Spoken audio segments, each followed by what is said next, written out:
Happy Friday, everyone, and welcome to today's webinar, Why is Inclusion the Future with Roy Gluckman. This webinar is the second session of Roy's 5-part webinar series.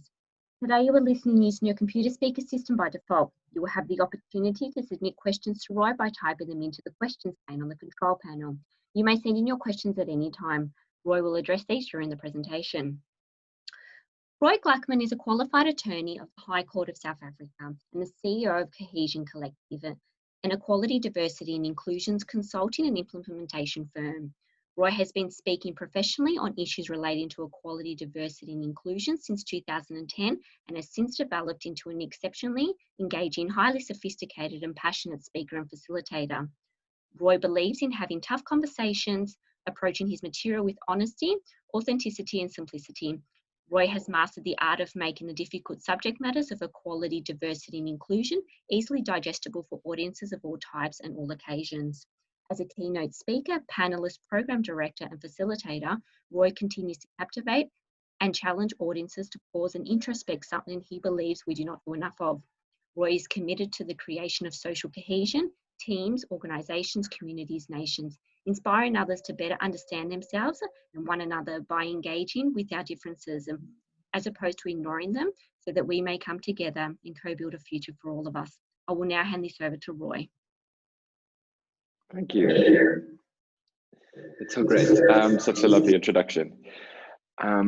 So let's firstly start by thanking you guys for joining.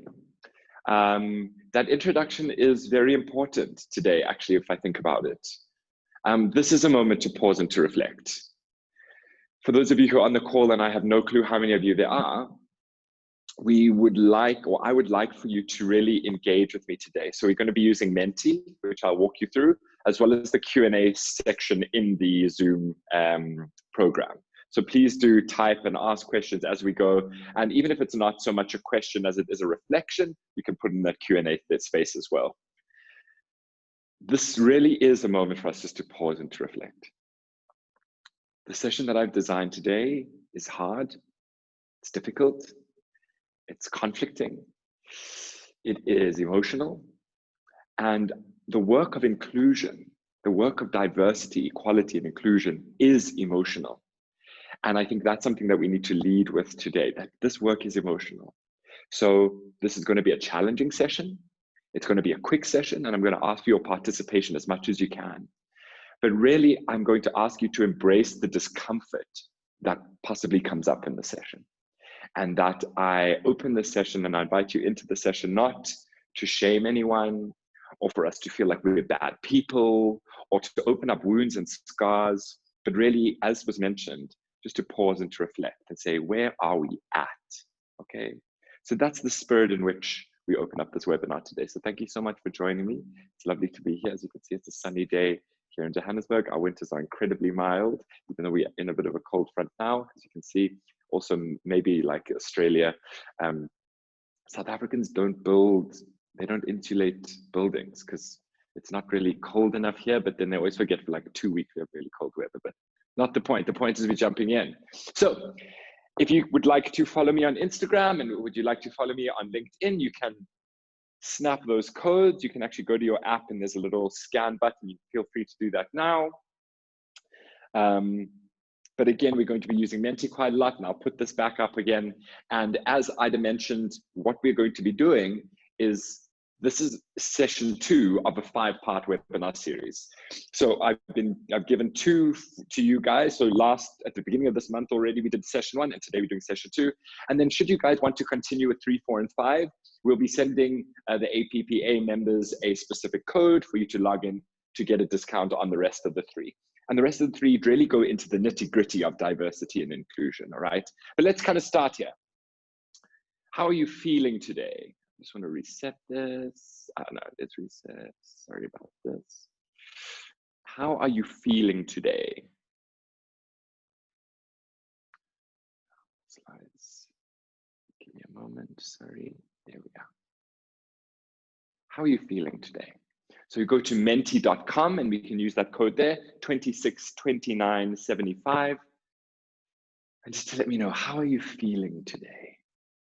How are you feeling, right? What are your emotions? This is what we're here to talk about. What are some of your emotions? How are you feeling today?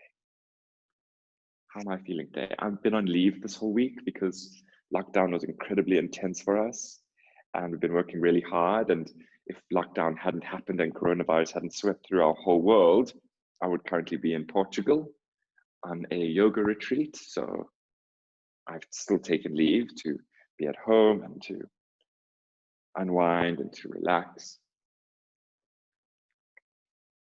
How are you feeling today?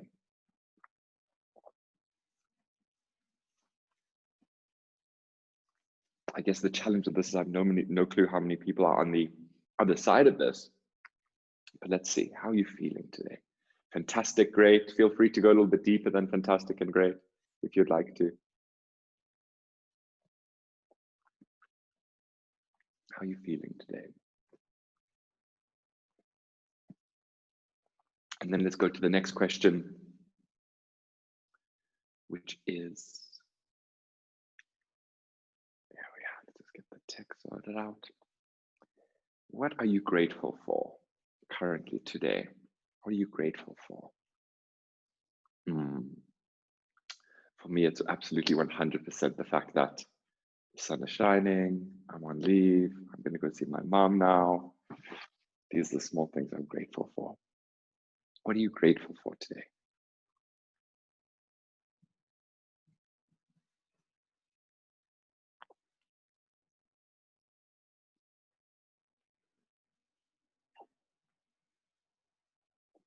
Of course, it's afternoon your side. Our lockdown has been alcohol-free. So there's been no sale of alcohol for 10 weeks now. So I know that alcohol sales commence again on Monday. And I think everyone is like ready for that, you know, kind of reinvigorated Friday afternoon feeling. Good. Okay, so this is what we did last week, at the beginning of the month. So super quick recap. We said, is our world really changing? This was really the question. Is our world really changing? There's so much conversation about our world is changing, this, that, but really, I took the moment and I said, let's actually critically analyze and think about this. And really what we said at the end of the last time we met was that our world is not changing, all right? Our world is just becoming more sophisticated at representing the idea or the veneer of change. But really, there's not much change happening behind the scenes. We still have the same societal structures, the same frustrations, the same issues, and that all we're doing is changing the outside, but at its core, it's staying the same. And really, COVID has shown us that more than anything, that our world is not changing. It's just forced us to look at the inequality, at the gender-based violence, at domestic violence, at haves and have not more acutely. But our world is not changing, right? And this is really where we led with, is that our world is divided. We've divided historically, which we're going to go into a lot of depth here today, and that really, in order for us to mend this divided world, social cohesion is really what we're looking for. How do we drive social cohesion in this world that is deeply divided? And this is the definition. Social cohesion is the extent to which people cooperate within and across group boundaries of race, gender, sexual orientation, language, ability, disability, without coercion or purely self-interested motivation. So really, social cohesion is the extent to which we cooperate without being forced to. That this is really what we're trying to foster. And then we ask the group, well, if social cohesion is what it is we're going for, the extent to which we cooperate, how far have we come? And this is always where people put us, this low point of social cohesion. We haven't come that far in terms of the amount that we cooperate, the extent to which we cooperate across group boundaries without being forced to. And these are some of the things that we mentioned at the time, or some of the barriers to talking about diversity and inclusion. My body, our voice, sense of voicelessness, and new protests, which we're going to go into today. So this is what we're talking about today. How does inclusion come into our organizations? For those of you who are active on LinkedIn, for those of you who are in an HR and a people role, who go to conferences, diversity and inclusion, everyone's talking diversity, inclusion, it's like this big fat buzzword, but really what does it mean? How does it come and impact my organization? This is what we're going into today. And like I said, it's a hard session, so hold on a little bit, right? So I'm going to need your help here a little bit. So this is a beautiful model that was created by Daniel Kim in the States. He is a professor at MIT, a researcher there. And he did this huge research project with organizations from small to giant organizations across the world. And what the research said, pretty simply, is that in order for there to be good, strong, sustainable, growing, powerful, big organizations, we need to have good quality results. Feels fairly obvious, right? We need good quality results in order for us to be growing, sustainable, all of these wonderful things, good quality results. And then he did a bit of research and he said, okay, well, if we need good quality results, okay, then how do we get good quality results? And then he went into a bit of research with all of these organizations, leaders across the space, and the answers were pretty straightforward. The quality of our results depends upon the quality of our actions. Makes sense, right? So best actions, results. Actions, results. Makes sense. Totally cool. Unproblematic, uncontroversial. The best quality actions get the best quality results. Boom, boom, boom, boom. Simple. And then he said, okay, well, let's go a step further. If we're going for best quality results and best quality actions give us the best quality results, then what ensures the best quality actions? Maybe you can think of it for yourself. What ensures the best quality actions? And this is what the research started to get a little bit, kind of like a little bit more sparse. You had to go a little bit deeper. And he found that the best quality of our thinking influences the best quality of our actions, which influences the best quality of our results. So thinking, actions, results, right? And he went a step further, did more research, went back. And this is when it got even deeper. And he said, okay, well, what ensures the quality of our thinking? What do we need to guarantee, to foster in order for there to be good quality thinking? And maybe you can think about it now. What do you think fosters good quality thinking? And again, kind of had to go deep into the research, deeper, pulled from a huge amount of spaces and found that the quality of our relationships determines the quality of our thinking, which ensures the quality of our actions, which guarantees the quality of our results. But here's the thing. Organizations are only interested in actions, results, actions, results, actions, results, do, action, results.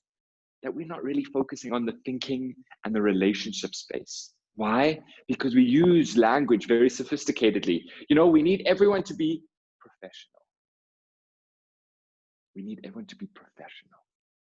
And really that says, please leave all of your bullshit in the car, leave all of your baggage and nonsense. Women, no emotions. Hey, this is an unemotional place, it's the workforce. We need to be professional. We ask people to leave all of their humanity in wherever they come from, whichever transport system they get into work. And they say we have to be professional. We're just focusing on actions, results. But really what we need to be building in awareness is that the way we achieve the best quality actions is really in the quality of our relationships. Now, if you remember what I said not 10 minutes ago, we live in a world divided where our social cohesion is super low, where the extent to which we cooperate within and across group boundaries of race, gender, sexual orientation, language, nationality, culture, religion is not high. So if we as organizations, as leaders within organizations, want to get good quality results, we need to be focusing on the quality of our relationships and, more importantly, the fractures that exist within those quality relationships. And now I want to take it a step further for everyone.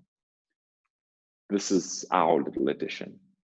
What do you think ensures the best quality of our relationships? I want you to think about this for a moment while I eat a segment.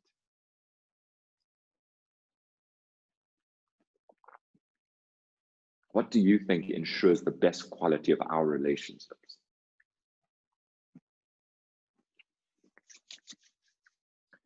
What will guarantee the best quality relationships so we can do our best thinking, best actions, best results? And I think, again, uncontroversially, probably intuitively, all of us have said the quality of our trust. That really we need trust in order to build relationships, to foster good thinking, to ensure good actions, and to guarantee quality results. But here's what we need to say to you, and this is incredibly important for everyone on the call today. Trust is not earned. Trust is not earned. Trust is given. And what we're going to be talking about today is that some people are given trust automatically and in greater quantities than other people, not because of who they are, but how they look. So if really we want to be working on the best quality results, then we need to be working on the quality of our trust. And the way to start with that is to think about the trust inequalities that exist within our society and where it comes from. Because trust doesn't exist in a vacuum.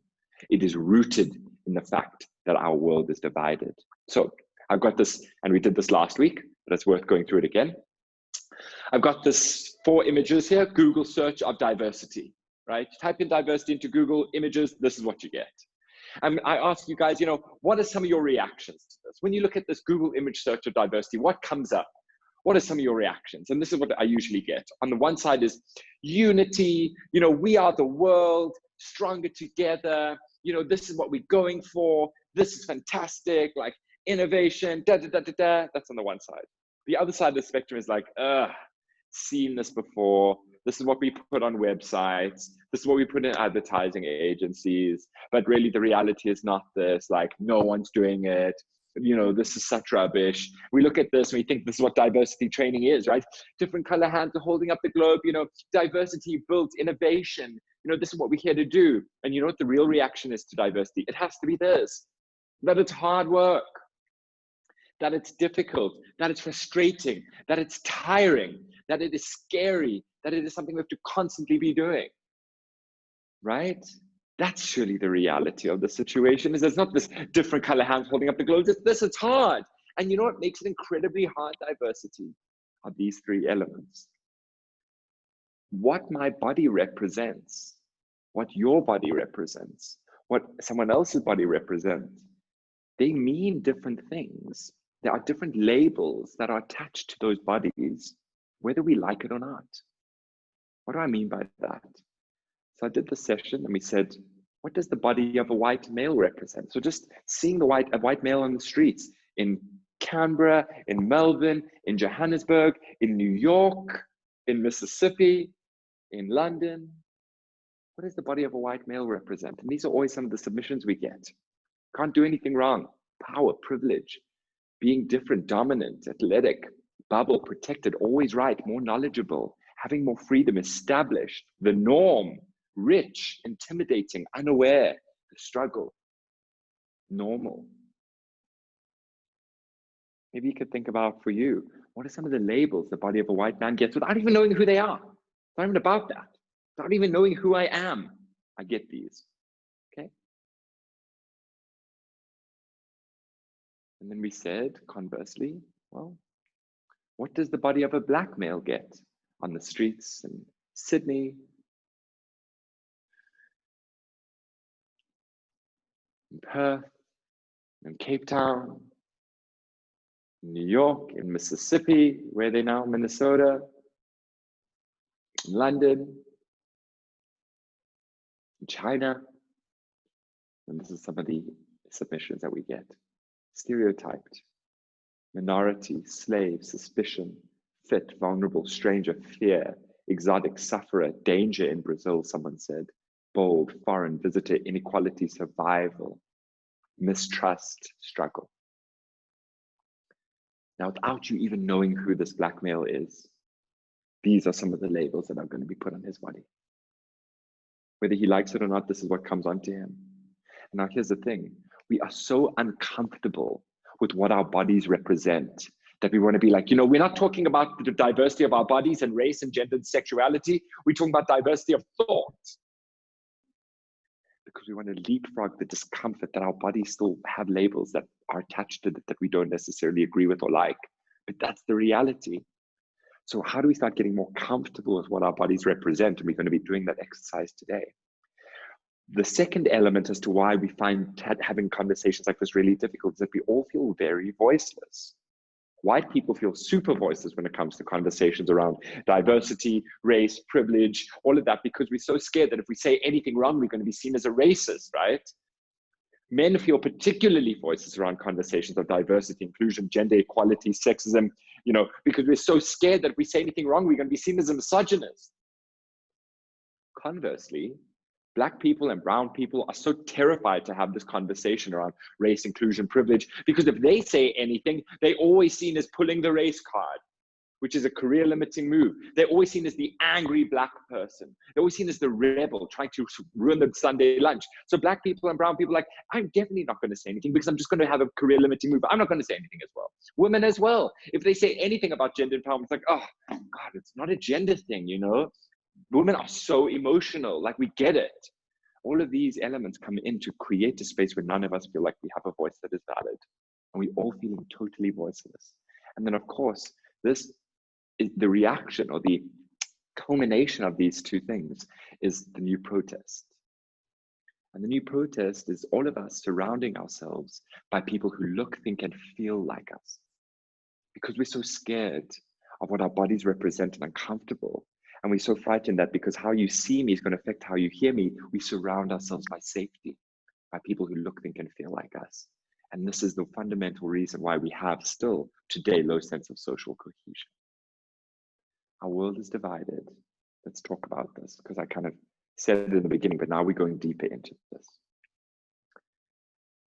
Whenever we're thinking about this conversation inclusion, it is so important for you to understand that we are talking about inclusion because we have a history of exclusion, that we cannot have this conversation in the absence of a historical understanding.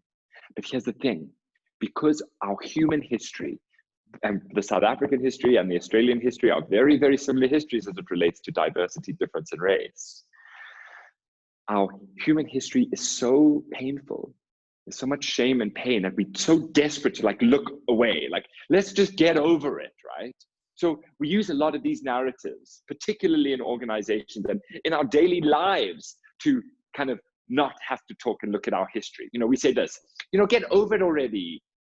You know, in South Africa, we say, you know, we're 25 years into democracy. Like, stop taking us back to thinking about our past. Get over it. It's time to get over it, you know. We should be looking forward. We should be looking ahead. Don't labor on the past. Look forward. Look ahead, right? You know, don't hold on to the past. You know, I'm colorblind. I don't see any color. I don't see any gender. My children don't. It's so incredible, right? Oh, it's equal opportunity now. It's about how hard you work, and that's how far you'll go. It's got, excuse me. It's got nothing to do with your race. It's about how hard you work because it's equal opportunity, right? You know, Black people and brown people are always pulling the race card, hey? Always pulling the race card. Gender has nothing to do with it, okay? It has nothing to do with it. This organization and our world is a meritocracy. It's about how hard you work and that's how far you'll go. That your past doesn't have to influence your present. You can make a decision that's different, right? Let's look at the bigger picture. Anger doesn't solve anything. I've worked hard for what I've got. These are some of the narratives that we hear all the time. And I put them up in such an explicit way to challenge us that when we use these or when we hear these, that we ask the question, what are we uncomfortable about looking at? What is it that we don't want to engage with? Because all of these are tools that we use to divert having to look at the fact that our world is divided historically and that those divisions exist in our society today, whether we like it or not. You guys remember this, I'm sure. I think this was 2 years ago. H&M, advert, online, boom, coolest monkey in the jungle. People went nuts, okay? Black people across the world, America, South Africa, everywhere, were like, this is incredibly racist. This is fundamentally racist. We cannot believe it. There was boycotts in H&M. And we have never really seen this incredible divide along race as we did with this advert, right? And white people saying, but I call my little nieces and nephews and my children monkeys, or my little monkeys. It's just a little term of endearment, right? Why Black people always pulling the race card so oversensitive, get over it, like they had nothing to do that. Or we say, it wasn't the intention, you know, the intention wasn't to be racist, and it's never about intention. It's always about effect, right? But this here, this advert right here showed us the world that is divided, that we have still exist within our space. And here's what I need to say to us all today, is that if we're not going to sit with the discomfort of our history, that up until the 1960s in the States, Black Americans were seen as 3/5 of a human being, if we are not going to sit with the discomfort that in Australia, again, up until I think the late 60s, I think it was that, Aboriginal Australians were seen as fauna and flora. If we're not going to sit with the discomfort that citizens here in my country in South Africa, who are the majority of the population, 85% of the population, weren't allowed to vote in their own country, if we're not going to sit with the discomfort that we had transatlantic slave trade as well as a Middle East slave trade, if we're not going to sit with the discomfort that women were pathologized, that the idea of being hysterical is based on the possession of a woman's womb, and her hysteria would preclude her from being in workspaces and in certain spaces of office, if we're not going to sit with the discomfort that we still have gender-based violence, not necessarily because someone is bad or not, but we have institutionalized the fact that women are inferior and are seen as less than, if we're not going to sit with the discomfort that historically homosexuality and transgender has been seen as a mental illness, up until the 80s, it was taken out of the DSMs. If we're not going to sit with the discomfort that people who have been physically and mentally disabled have been put into asylums and to be removed from society, if we're not going to sit with that uncomfortable history, then we are never going to understand the anger that exists in this world at the moment. And I think this is incredibly poignant now, given what we see happening in the States. So if we're not going to understand the history of exclusion, the violence and the oppression, then we're never going to understand the anger that exists. And we don't want to look at the history. We want to say, let's get over it. Let's move on. Like, stop dwelling on the past. The anger doesn't solve anything. But we want to do that because, number one, we don't have a stake in that. We're not affected by it. But also, it's so much easier to be like, let's not chat about this. Come on, let's just build something together. And what I'm saying here today is that our history is alive and well. It is present. It is in our face. It is the structures of our organizations. It is the structures of our government. It is everything about our world. So for us to say, get over it, history doesn't matter, is us not wanting to look at the discomfort of our history. So as we've said, when we speak about what history, what is it about history that we need to be looking at? Is really a history of violence. Now, let me just pause. I am not saying that part of our history is not beautiful and creative and marvelous and awe-inspiring and humanitarian and beautiful and everything great. I'm not saying that alone. I'm saying that what we need to be fostering as human beings is not the either or, that our history is creative or violent, that it is both creative and violent at the same time, both beautiful and violent. I'm not saying that that our organization is a racist organization or not. I'm saying that our organizations are probably both racist and not. I'm not saying that you are a homophobe. I'm saying that you're probably a homophobe and not at the same time. And this is what we need to be fostering, the both and rather than the either or. So don't get me wrong to say that our world is nothing beautiful and great and humanitarian and real moments and acts of beautiful kindness. No, but that they can exist simultaneously with the violence and the oppression that exists. Because the history that I want to talk about is one of violence. And it's about physical violence, and we've seen this. And physical violence creates fear, creates oppression. It's also been one of psychological violence, which creates insecurity. You're not good enough to be in this role. Women aren't good to be in technical roles. And then, of course, the idea of systemic violence, which is making people invisible. Disabled people have been systemically made invisible, so we don't have to see you. Because if I don't see you, I don't have to know that you're there. That is in and of itself the violence. So when we're thinking about, and let's actually pause for a moment. So it's kind of a lot there. I just want to see if there are any questions. And if you do have any questions, please do ask one now.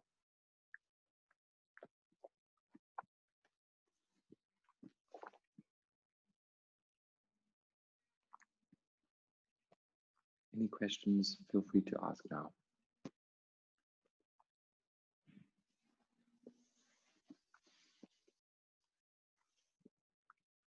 because that was quite a lot.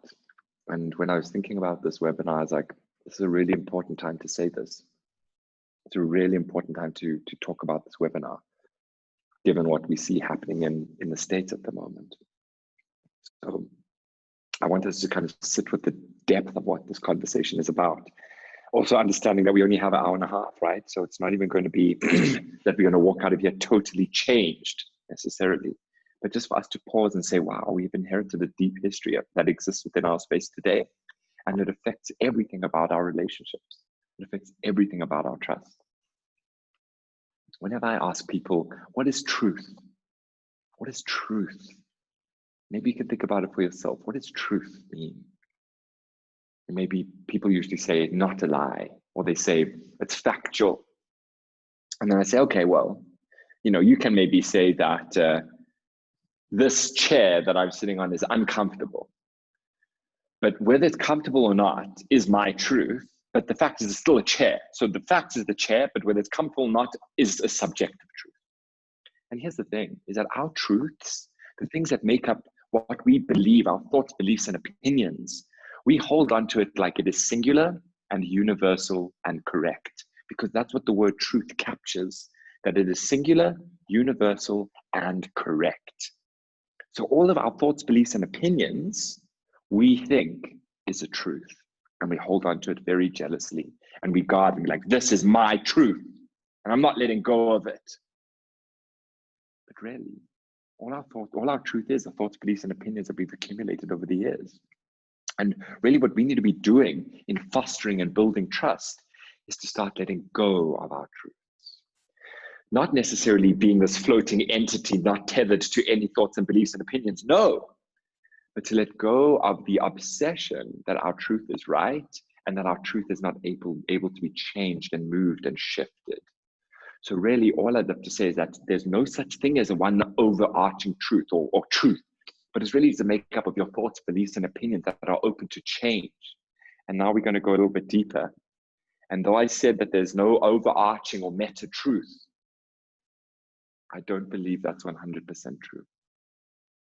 I believe that in our world currently today, there is this universalized truth, this overarching and dominant truth within our society. And this overarching or dominant truth are the thoughts, beliefs, and opinions of white, straight men who are able-bodied, Christian, English-speaking, and upper class. Okay. That there's this overarching or meta-dominant truth by which our world is structured. And these are the thoughts, beliefs, and opinions of white, straight men who are able-bodied, Christian, English-speaking, and upper class. Okay. And really what I'm saying when I position it as these, what I call these privilege plug points, is that all truth is access to power. And all access to power is having your voice automatically legitimized, always being seen as the standard, as the norm. Remember, if we go back to that previous slide when we said, what does a white male body represent? The norm. It's always being seen as the norm. These privilege plug points have been created through our history, right? And there's a lot of shame and pain around this, because so many times when we're talking about white privilege, white people say, but it feels like you're just saying I was given everything, and that because I was white, I was just given everything. I'm like, no, that's not what we're saying. What we are saying is that given your whiteness, your hard work has been allowed to amount to something and to grow, right? That given the fact that you are white, your hard work of your parents and grandparents have been allowed to grow, right? That to say that Black people have not worked hard for the creation of our world is a total misrepresentation, but their hard work, particularly in South Africa, particularly in America, was never allowed to amount to something. So when we are talking about privilege, which is really what these plug points are about, all we are saying is that for all of these plug points that you plug into, and everyone on the call probably plugs into one or many of these, at least one, you are going to have your voice automatically legitimized, automatically seen as the standard, plugging into a large body of consensus that validates your opinion and that validates your voice. For all of these plug points that you don't plug into, you're going to find yourself working extra hard just to have your voice legitimized within a space, just to be seen, just to be heard.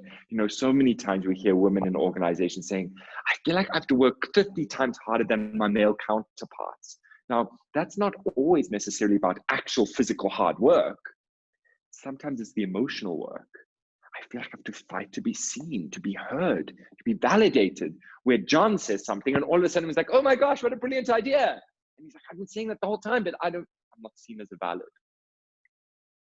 So our world currently has been structured around the thoughts, beliefs, and opinions, the universalization of this truth, of white, straight men who are able-bodied, Christian, English-speaking, and upper class. Now, I'm not saying, and listen very carefully to me, that this is a bad person.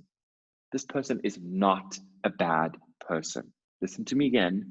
This person is not a bad person. And there's been a lot of rhetoric in our media and social media that says that this is the bad person. That is because of you that everything's messed up. But that's not necessarily what I'm saying. I'm saying that for all of these that you plug into, you're going to have your voice automatically legitimized. And how great to have that.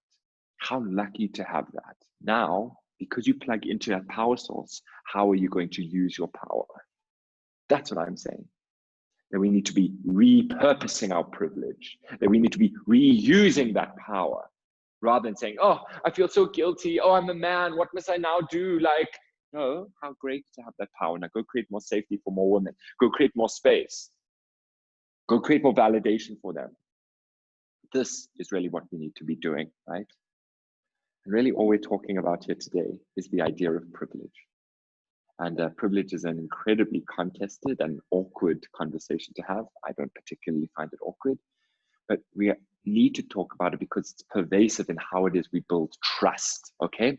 So here is the biggest and the most important lesson for today. Being privileged is not the same as feeling privileged. That you can be privileged without feeling privileged. Because a lot of people, what they say is like, yeah, but I don't feel like I'm privileged. And that's fine because you don't feel anything, or just because you don't feel privileged doesn't mean you're not privileged. And this is an incredibly important takeaway, that whenever we are critiquing privilege, male privilege, white privilege, straight privilege, Christio privilege, people are like, oh, well, I don't feel like I'm privileged, because we think that privilege is just about how much money you've got, or how much money your grandparents have, or this feeling like your life is perfect all the time, happy, happy, happy. No, that's not what feeling privileged is. That's not it at all. It's about automatically being given trust, which, you know what?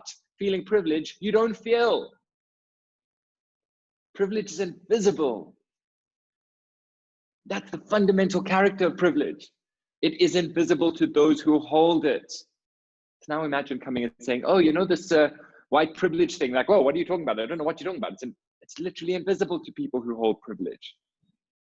We talk about the fish in water. Fish does not know it is in water, guys. It does not know that it is in water. And now imagine having a conversation with the fish and be like, do you know that you're in water? Look at you swimming around. It's like, what do you mean? This is my natural habitat. It's like, yeah, but you're in water. And that benefits you. Because another aspect of privilege is it's autonomous. It happens without us even knowing it. You know, imagine this. Being born and you just start breathing normally, right? Just like it just happens. It's autonomous. Now imagine somebody coming up to you later in your life, 20s, 30s, 40s, and saying, you know, this thing you're doing, this breathing thing, you know, I don't do that as often as you. And when I do it, it's labored, it's difficult. I have to think about it consciously. And sometimes when you breathe, there's not enough for me, so I have to hold my breath. Imagine doing that. Someone would get so defensive, be like, no, I've done this all my life, because privilege is autonomous. It is both invisible and automatic. So when we want to challenge privilege, or we want to talk about it, people get incredibly defensive, because it's like asking the fish to see itself in water. It's asking a fish to understand that it exists in an environment that is designed for it, and that it is designed for. And that's going to create a huge amount of defensiveness. So these are all the things about feeling privileged, is that it is invisible to those who hold it. And let me just go back.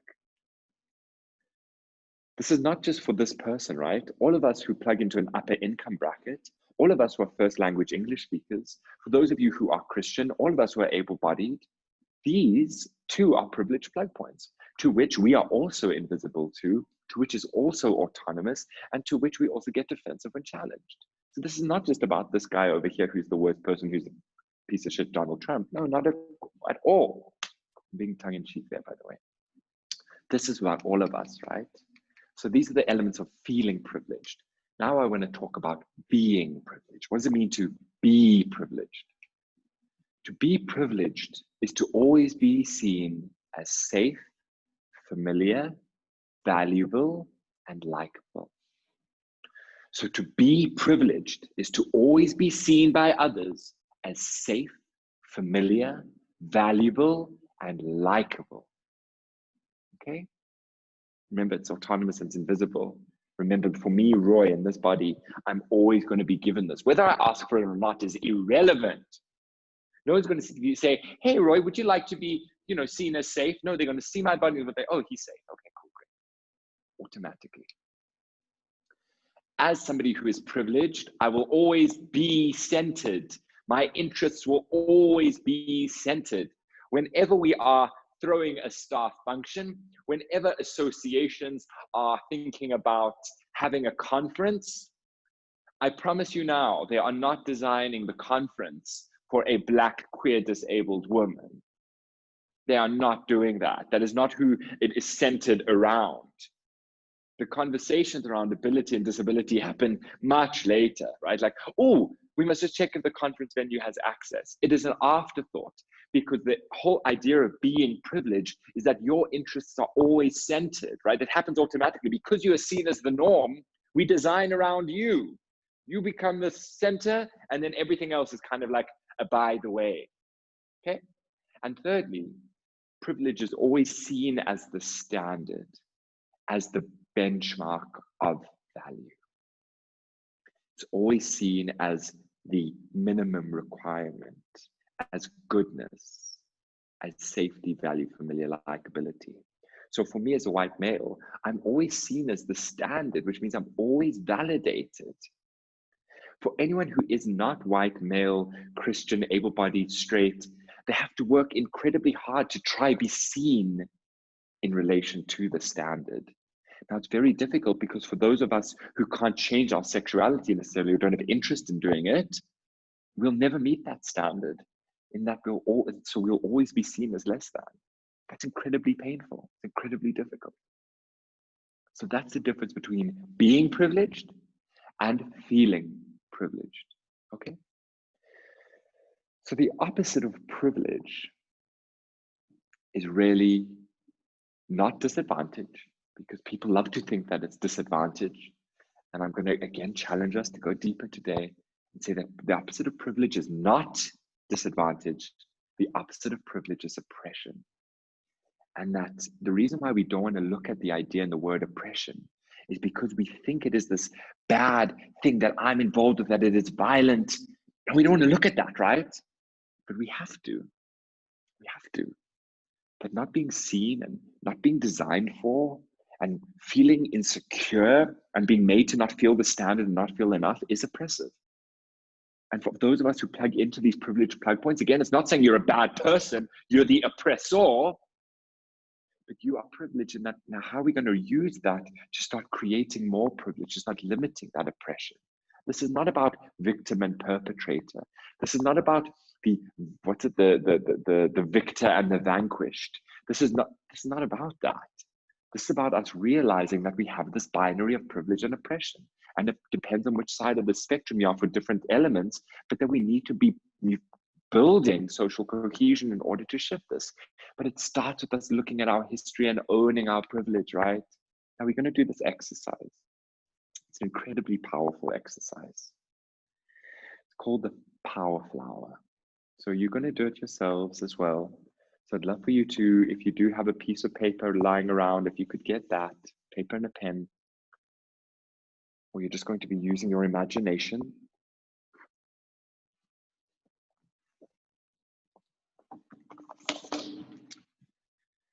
Okay, so paper and a pen. if you've got it, it's going to be all using your imagination. We're going to do this exercise. And it's really a creative exercise for you to, for a moment, just get into yourself and into your history and into your body and into your mind. And we're just going to be creative. I'm going to ask you to explore yourself and to be intuitive and to lean into the discomfort and to think about stereotypes in a way and to think about your background. So in the center of the flower is power, right? Or privilege, what we spoke about. The blue petals are the privileged petals. The orange petals are the oppressed petals, okay? So the blue petals are the privileged petals and the orange petals are the oppressed petals. And we're gonna have 6 petals: race, ethnicity, gender, sexuality or sexual orientation, physical ability, language, and income. So lower income, middle income, upper middle, upper income brackets. These are 4 privileged petals that we're going to be talking about, or power petals, and we could have many more, right? We could really expand this. But what I'd like for you to do is to draw your own power flower, and if you have a privileged petal, so white, straight, male, able-bodied, Christian, English-speaking, upper class, you're going to color in your privileged petal or your large petal. If you hold an oppressed identity, female, black or brown, gay, queer, disabled, whatever it is, you're going to be coloring in your oppressed petal. So I'd love for you just to do this now for yourself. Just to do this for yourself. What does your power flower look like? So if it is an oppressed petal, it'll be the small petal. It's a privileged petal. You're going to color in the big petals.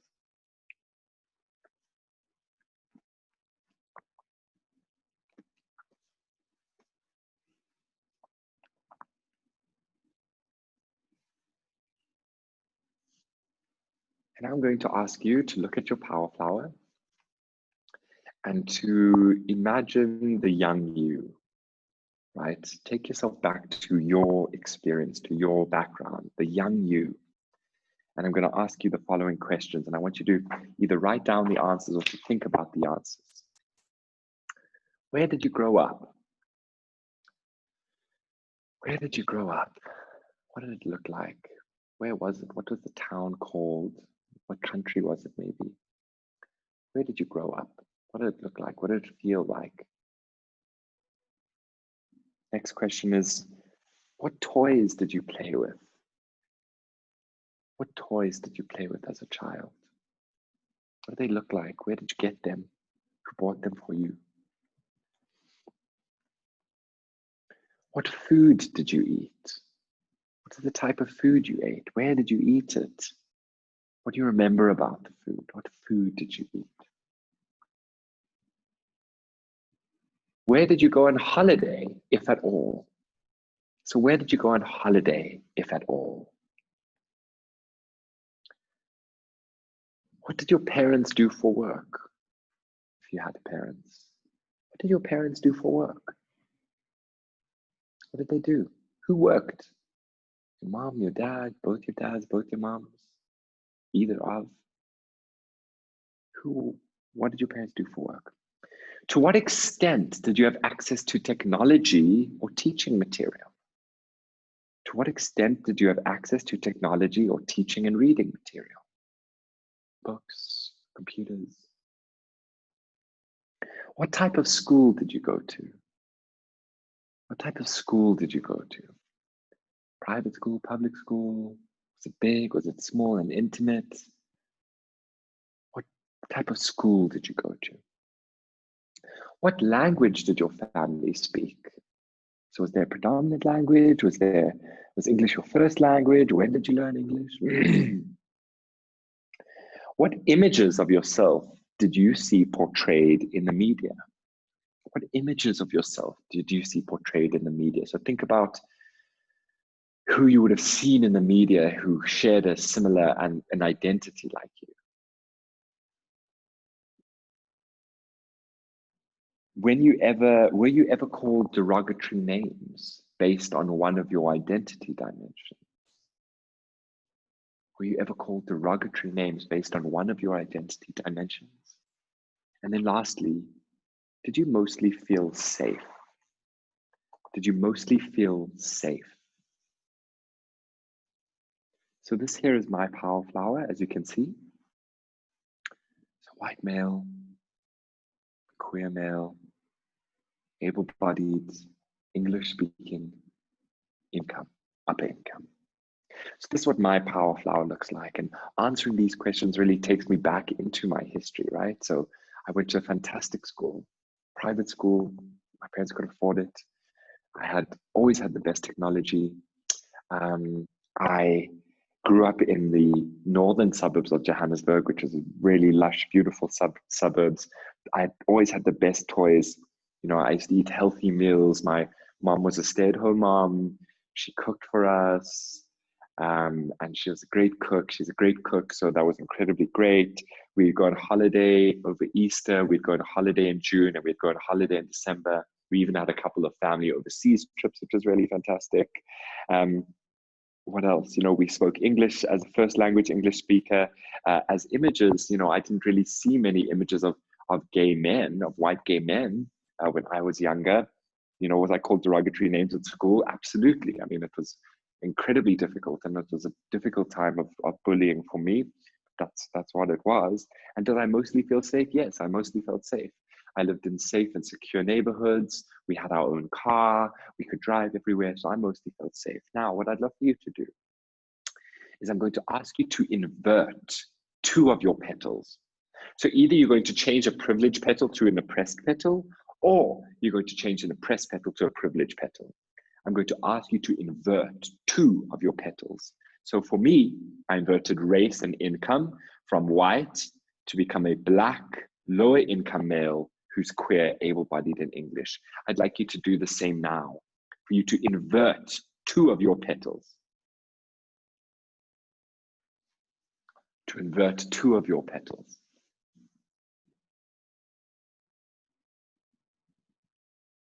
If you decide which ones you want to invert.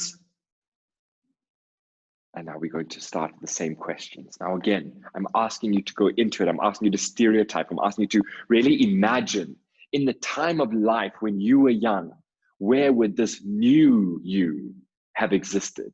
In the same context, in the same space, in the same time, where would the new you have existed? And here are the questions, same questions. Where did you grow up? What did it look like? Where was it? What type of neighborhood was it? What country was it? Where did you grow up? What toys did you play with? What toys did you play with? Who bought them for you? What were they like? What toys did you play with? What food did you eat? Who was making it? What was it like? Where did it come from? What food did you eat? Where did you go on holiday, if at all? Where did you go on holiday, if at all? What did your parents do for work? What did your parents do for work? To what extent did you have access to technology or reading material? So to what extent did you have access to technology or reading material? What type of school did you go to? What type of school did you go to? What language did your family predominantly speak? What images of yourself did you see portrayed in the media? And were you ever called derogatory names as a result of one of your identity dimensions? And then lastly, did you mostly feel safe? And why this exercise is incredibly important and incredibly powerful. Not only does it build the idea of empathy and putting ourselves in other people's shoes, but it allows us to put ourselves into a context in which we used to exist, but on a different end of the spectrum. And all of a sudden, as a black lower income male growing up in the late 80s, early 90s in South Africa, my life is completely different.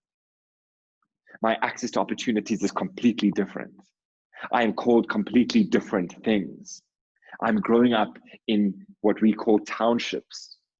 I am growing up with no toys necessarily because we have a deep, deep inequality within the South African space. I'm not going to a private school because I wasn't allowed to go to a private school. What would my parents have done for work? Probably something pretty low and menial and blue collar. It fundamentally changes who I am and where I am and how I'm situated here, right here today. So the power flower is an incredibly powerful exercise for us to start understanding the effects that you just shift one identity dimension and the trajectory of our lives can be completely, completely different. And again, this isn't to create a sense of shame. You know, shame on you for being white. No, not at all. But when we can start understanding that our past is very much present and influences our present, it allows us to understand why we have such low levels of trust. So when we're thinking about the privilege skill set, this is what we need to be doing. How do we own our privilege? Own the power that we have access to? How do we check it to make sure that we're not abusing it? And how do we repurpose it to create more space, to create more for others? This is really what we need to be doing. So we're going to start wrapping up. And if there are any reflections on that exercise, I'd love for you to kind of share them or for you to put any questions that you have in the question and answer space. What are some of your reflections on this exercise?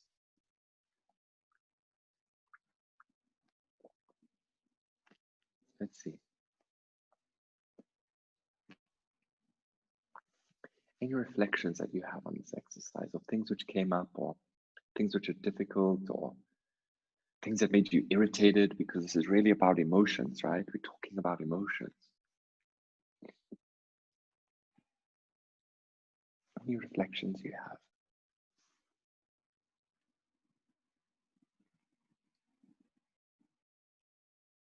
Gosh, this really does feel like you know, when you host a birthday party and you plan the birthday party, and then like on the day, you're like, I don't think anyone's going to come to my birthday party. This is kind of giving me that same anxiety. But I'm grateful that this will be recorded and distributed. But if you are watching at home and it's not live, if you just think, what are some of your reflections on this? What has come out for you? And I think a lot of people usually say, you know, I really couldn't put myself in someone else's shoes, or I really felt like I was stereotyping, or there's just such discomfort around having to do this that we just do not want to engage. And really, from me to you today, is to engage with this exercise, to really imagine what it's like to be another person based on one or two diversity dimensions. And then for us to link it back to the understanding of trust, right? That trust is not given. That trust, is not earned, it is given. That we give people trust based on their diversity dimensions, based on those privilege plug points, based on who we see as safe, familiar, valuable, and likable. And that what we need to be doing is unpacking that.